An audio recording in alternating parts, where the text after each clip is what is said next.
رات کی تاریکی کو دکانوں کی شیشے کی دیواروں سے جھلکتی روشنیاں روشن کیے ہوئی تھی۔ زرد روشنیوں کا عکس سامنے لمبی سیدھی سڑک پہ بھی پڑا تھا، جس کے ایک طرف پارکنگ کی گاڑیوں کی لمبی قطار تھی، دوسری طرف ایک چھوٹا سا چبوترا بنا تھا۔ چبوترے پہ دن میں بک فیئر کے سٹال لگا کرتے تھے، آج کل وہ بند تھے۔ یہ جناح سپر تھا اور وہ اس وقت زرد روشنیوں کے عکس سے چمکتی سڑک پہ چل رہی تھی۔ سیاہ جیکٹ کی جیبوں میں ہاتھ ڈالے، شانوں پہ پھسلتے لمبے بال لیے، وہ سر جھکائے خود فراموشی کے عالم میں قدم اٹھا رہی تھی۔ ابا اور اماں کی کہی گئی باتیں دل و دماغ میں گونج رہی تھی۔ جہان سکندر کون تھا؟ اس کا کزن، شوہر، وہ شخص جس کے خواب اس نے ساری عمر دیکھے تھے، اتنی آسانی سے وہ کیسے اس سے دستبردار ہو جائے؟ کیا ابا اماں نہیں جانتے کہ خواب اگر اپنے ہاتھوں سے توڑے جائیں تو انگلیاں بھی زخمی ہو جاتی ہیں؟ پھر کیسے وہ خود کو زخم دے؟ اگر وہ جہان یا سبین پھپھو کے لیے کوئی انچاہا رشتہ تھی تو بھی ان کو صفائی کا ایک موقع دیا بغیر ہی کیسے خود کو ان سے الگ کر لے؟ یہ مکھن نہیں تھا جس سے بال نکالنا تھا، یہ تو کانٹوں سے الجھا دامن تھا۔ اگر کھینچ کر الگ کیا تو دامن پھٹ جائے گا، اور اگر کانٹے نکالنے کی کوشش کی تو انگلیاں زخمی ہو جائیں گی۔ مگر کیا پتا اس کانٹوں کے پودے پہ گلاب بھی کھلتے ہوں؟ سرخ گلاب، سبز پتے، رنگوں، خوشیوں اور خوابوں کے۔ وہ سیٹی کی تیز آواز تھی جس نے اسے خیالوں کے ہجوم سے نکالا۔ اس نے چونک کر سر اٹھایا۔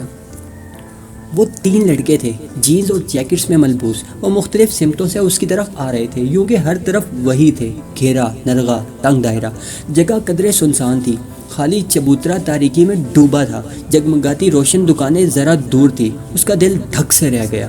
وہ تیزی سے پلٹی، مگر ادھر سے بھی ان کا ہی کوئی چوتھا آ رہا تھا۔ وہ مبہم آوازیں نکالتے، معنی خیز اشارے کرتے اس کے گرد گھیرا تنگ کر رہے تھے۔ دبی آوازوں کا شور اس کو گھیرنے لگا تھا۔ وہ قریب آتے 2 لڑکوں کے درمیان سے تیزی سے سر جھکائے گزرنے لگی، مگر دائیں والے لڑکے نے سبک رفتاری سے اس کی کلائی کو تھام کر اپنی جانب کھینچا۔ ابھی اس کے لبوں سے چیخ بھی نہیں نکلی تھی کہ آگے بڑھنے والا خود بوکھلا کر پیچھے ہٹا۔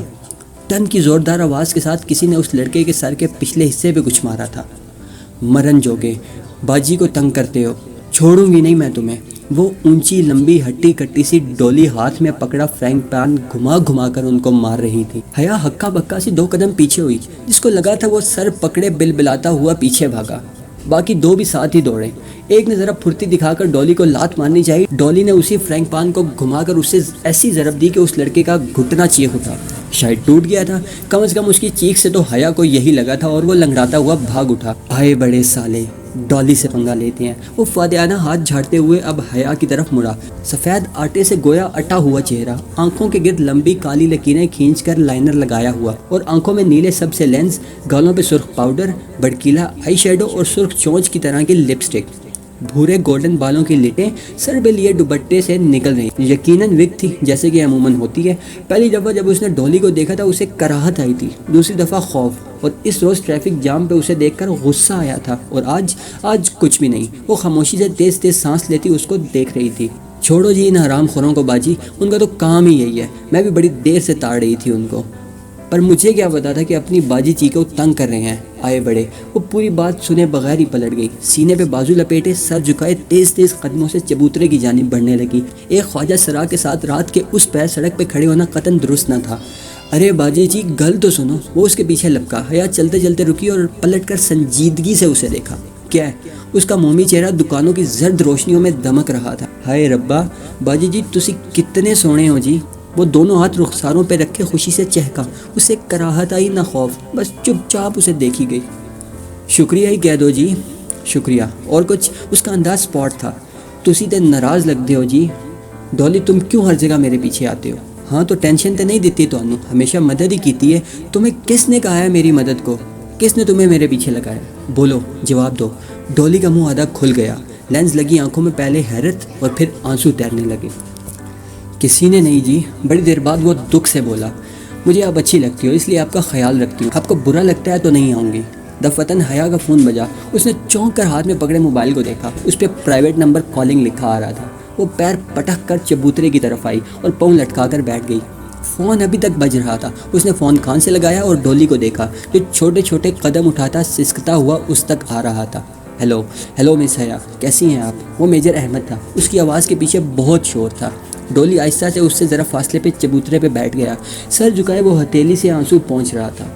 خدا کے لیے مجھے فون مت کیا کریں، اور یہ جو بندے آپ نے میرے پیچھے لگائے ہیں نا، میں ان میں سے ایک ایک کا خون کر دوں گی اور اس سب کے ذمہ دار آپ ہوں گے۔ میں شادی شدہ ہوں اور جلد ہی اپنے شوہر کے پاس چلی جاؤں گی، میرا پیچھا چھوڑ دیں، سمجھے آپ؟ مزید کچھ سنے بغیر اس نے فون رکھ دیا۔ تسی گھر بار والے ہو جی؟ ڈولی نے چہرہ اس کی طرف اٹھایا۔ ہاں، تمہارے اس میجر نے تمہیں نہیں بتایا کیا؟ اسی نے میرے پیچھے لگایا ہے نا تمہیں۔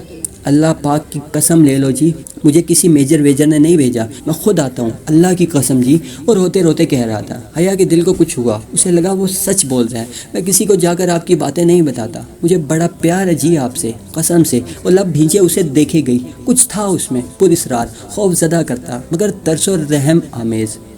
ٹھیک ہے مت رو، میں جی بڑا پیار کرتی ہوں آپ سے، اسی لیے آتی ہوں، پر تسی تے الزام لا رہے ہو۔ وہ اب سسکتے ہوئے اپنا سر پیٹنے لگا تھا۔ اچھا ناؤ سٹاپ اٹ۔ وہ چپ چاپ بیٹھتا اسے تکتا رہا جبکہ وہ سامنے خلاؤں میں گھورتی رہی۔ تسی جا رہے ہو کہیں؟ حیا نے چونک کر اسے دیکھا۔ تسی فون میں کیا نا؟ اس نے وضاحت کی۔ ہاں، میں یورپ جا رہی ہوں۔ وہ جہاں امریکہ ہے، وہ انگریزی فلموں والا؟ وہ رونا بھول کر خوشی سے چہکا۔ شاید وہ واقعی ایک عام خواجہ سرا تھا یا پھر کوئی بہت مکار اداکار۔ ہاں وہی، اس نے تردید نہیں کی۔ ادھر کون ہے جی؟ میرا شوہر رہتا ہے وہاں۔ وہ اب سامنے روشن دکانوں کی قطار کو دیکھ رہی تھی۔ کیسا ہے جی تہاڈا شوہر؟ میں نہیں جانتی ڈالی، اگر میں جانتی ہوتی تو آج ادھر نہ بیٹھی ہوتی۔ اس کی پلکیں ذرا سی بھیگی، بڑی بڑی سیاہ آنکھوں میں پانی تیرنے لگا تھا۔ پر جی تم دعا کرو ڈالی، وہ مجھے مل جائے۔ وہ آنکھوں کی نمی چھپاتی اٹھ کھڑی ہوئی۔ ڈالی نے سر اٹھا کر دیکھا، وہ انگلی کی نوک سے آنکھ کا کنارہ صاف کرتی سڑک کی طرف جا رہی تھی۔ ڈالی کی آنکھوں میں بے پناہ اداسی اتر آئی۔ خدا کرے وہ تمہیں کبھی نہ ملے حیا سلیمان، خدا کرے تم اس سے مایوس ہو کر جلد ہی واپس آ جاؤ، اور خدا کرے تم ادھر جا ہی نہ سکو۔ وہ تیز تیز قدم اٹھاتی آگے بڑھ رہی تھی جب اس نے ڈولی کو کہتے سنا، مگر نہیں، وہ ڈولی کی آواز نہیں تھی، وہ کسی مرد کی آواز تھی، بھرپور، خوبصورت اور اداس۔ ایسی آواز جو اس نے پہلے کبھی نہیں سنی تھی۔ وہ میجر احمد کی آواز سے زیادہ خوبصورت تھی، اور اس میں جہان سکندر کی اجنبی آواز جیسی بے رخی بھی نہ تھی۔ اس کے قدم زنجیر ہو گئے۔ تیزی سے اس نے گردن موڑی۔ دور اندھیرے میں ڈوبا چبوترا خالی تھا، وہاں دور دور تک کسی کا نام و نشان نہیں تھا۔ زندگی میں پہلی بار اس کے اندر ڈولی سے دوبارہ ملنے کی خواہش نے جنم لیا تھا۔ اسے جاننا تھا کہ ڈولی کون ہے، کیا ہے، کیوں ہے۔ اس رات وہ بمشکل 2-3 گھنٹے تک سو سکی تھی۔ پھر فجر کی اذان سے پہلے بھی تیار ہو کر وہ ڈپلومیٹک انکلیو پہنچ گئی کہ ختیجہ رانا کی بار بار کال آ رہی تھی۔ شکر ہے آپ آ گئی۔ ختیجہ اسے باہر ہی مل گئی۔ اس کی اینک کے پیچھے چھپی آنکھیں فکر مند لگ رہی تھی۔ حیا سادہ شلوار قمیض اور سیاہ جیکٹ میں ملبوس تھی۔ لمبے کھلے بال کانوں کے پیچھے کرتے وہ ختیجہ تک آئی۔ اب کدھر جانا ہے؟ اندر، یہ شٹل لے لیتے ہیں، یہ ٹرکش ایمبیسی تک پہنچا دے گی۔ تبھی ایک عمر رسیدہ صاحب اور خاتون تیزی سے شٹل کی طرف بڑھتے دکھائی دیے۔ میری چھٹی حص کہہ رہی ہے کہ یہ انکل آنٹی بھی ٹرکش ایمبیسی جا رہے ہیں۔ حیا جلدی کرے، ہمیں پہلے 15 منٹ میں سے ہونا ہے۔ وہ حیا کا ہاتھ پکڑ کر آگے بڑھی، پھر خیال آنے پہ پوچھ لیا، اندر آئی ڈی کارڈ سے انٹری ہوگی، آپ آئی ڈی کارڈ اور پاسپورٹ لائی ہیں نا؟ اور حیا کا دماغ بھگ سے اڑ گیا۔ وہ رات اتنی ڈسٹرب رہی کہ بھول ہی گیا کہ پاسپورٹ تو مجھے آج ملنا تھا، وہ تو ابھی بنا ہی نہیں ہے۔ حیا ختیجہ منہ کھولے ہکا بکا اسے دیکھ رہی تھی۔ نہیں، آئی ایم سو سوری، میں اور Khatija I am really sorry, میرے پاس پاسپورٹ نہیں ہے۔ اس کا سر گھومنے لگا تھا، وہ اتنی بڑی غلطی کیسے کر سکتی تھی؟ آپ کے پاس پاسپورٹ نہیں ہے تو آپ خود کیوں آئی ہیں؟ ہاں، آپ کی وجہ سے میرا اسکالرشپ بھی رہ جائے گا، اتنا احساس ہے آپ کو؟ وہ پھٹ پڑی تھی، اور حیا جو اتنی مغرور اور خود پسند تھی، جس کی شخصیت سے لباس تک ہر شے پرفیکٹ ہوتی تھی اور جس کی مثالیں اس کی کلاس فیلو دیا کرتی تھی، وہ ایک دم رو پڑی۔ آئی ایم سوری ختیجہ، میرے کچھ پرابلمس تھے، میری لائف بہت ڈسٹرب ہو گئی ہے۔ وہ جلدی بے اختیار امڈ آنے والے آنسو صاف کرنے لگی۔ It's okay Khatija, I am sorry, مگر آپ جائیں، میں کل ٹرائی کر لوں گی۔ ختیجہ چند لمحے خاموش رہی، پھر آہستہ سے بولی، اپنا آئی ڈی کارڈ مجھے دیں۔ جی، اپنا آئی ڈی کارڈ مجھے دیں اور واپس جا کر پاسپورٹ آفس سے اپنا پاسپورٹ اٹھا کر لائیں۔ امید ہے آئی ڈی کارڈ سے آپ کی انٹری ہو جائے گی اور ہماری باری آنے تک آپ واپس آ جائیں گی۔ مگر پاسپورٹ آفس تو پنڈی میں ہے اور مجھے تو جاتے ہوئے بھی 1 گھنٹہ لگ جائے گا، اور پاسپورٹ آفس تو کھلے گا ہی 9 بجے، جبکہ ایمبیسی 7 بجے کھل جائے گی۔ اس نے فکر مندی سے کلائی پہ بندھی گھڑی دیکھی۔ یہ ناممکن ہے، میں کبھی بھی اتنی جلدی واپس نہیں پہنچ پاؤں گی کہ پہلے 15 میں سے ہو سکوں۔ حیا، میں نے زندگی میں ایک ہی بات سیکھی ہے کہ انسان کو کوئی چیز نہیں ہرا سکتی جب تک کہ وہ خود ہار نہ مان لے۔ ابھی سے ہار مان لینا چاہتی ہیں؟ لائیں، آئی ڈی کارڈ دیں، مجھے ان انکل انٹی سے پہلے پہنچنا ہے۔ وہ اس کے ہاتھ میں پکڑا آئی ڈی کارڈ جھپٹ کر شٹل کی طرف دوڑتی ہوئی چلی گئی۔ اس نے آنکھوں کے کنارے پہنچے اور پھر کلائی پہ بندھی گھڑی کو دیکھا. کیا اس کا ویزا لگ جائے گا یا ڈولی کی بد دعا پوری ہو جائے گی اور وہ کبھی ترکی نہیں جا سکے گی, اسے کبھی جہان سکندر نہیں مل سکے گا. مگر ختیجہ نے کہا تھا انسان کو کوئی چیز نہیں ہرا سکتی جب تک کہ وہ خود ہار نہ مان لے, اور اس نے سوچا وہ اتنی آسانی سے ہار نہیں مانے گی. بے دردی سے آنکھیں رگڑ کر وہ گاڑی کی طرف لپکی تھی. بہت ریش ڈرائیونگ کر کے وہ پنڈی آئی تھی. تقریباً 1 گھنٹہ اسے بند پاسپورٹ آفس کے باہر بیٹھنا پڑا.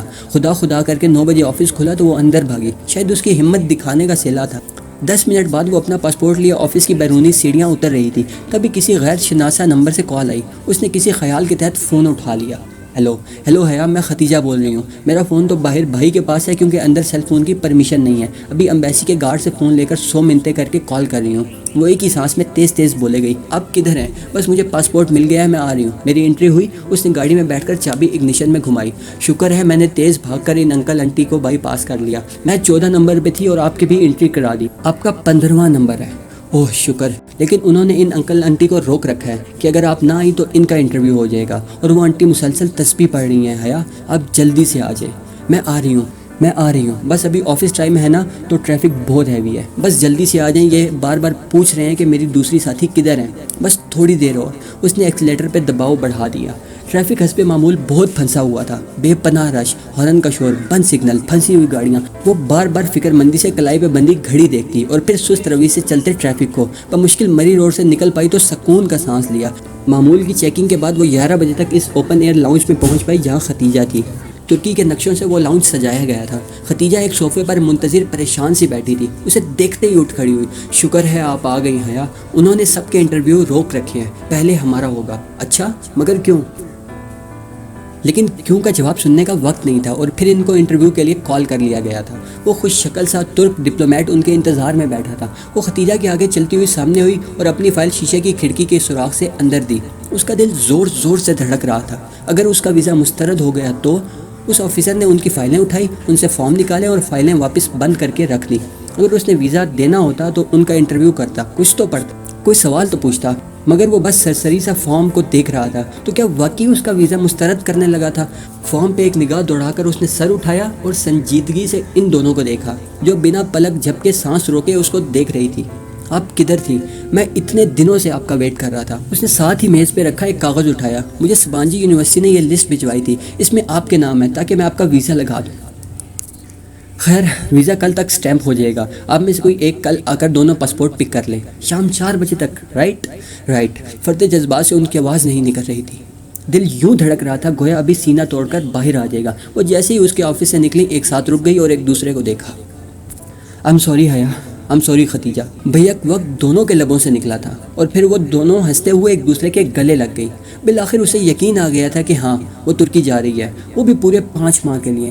وہ ترکی جہاں وہ رہتا ہے, وہ جو ہمیشہ سے اس کے دل کے ساتھ رہا تھا. ویلکم می او سبانجی. مجھے خوش آمدید کہو او سبانجی. بھائی تو چلے گئے تھے مجھے ڈراپ کر کے. میں آپ کے سیل سے ان کو کال کر لوں کہ وہ مجھے پک کر لیں. ڈپلومیٹک انکلیو سے نکلتے ہوئے ختیجہ نے پریشانی ظاہر کی تو اس نے مسکراتے ہوئے سر جھٹکا. نو پرابلم, میں آپ کو ڈراپ کر دوں گی ختیجہ. آپ مجھے ڈی جے اور تم کہہ سکتی ہیں. شور.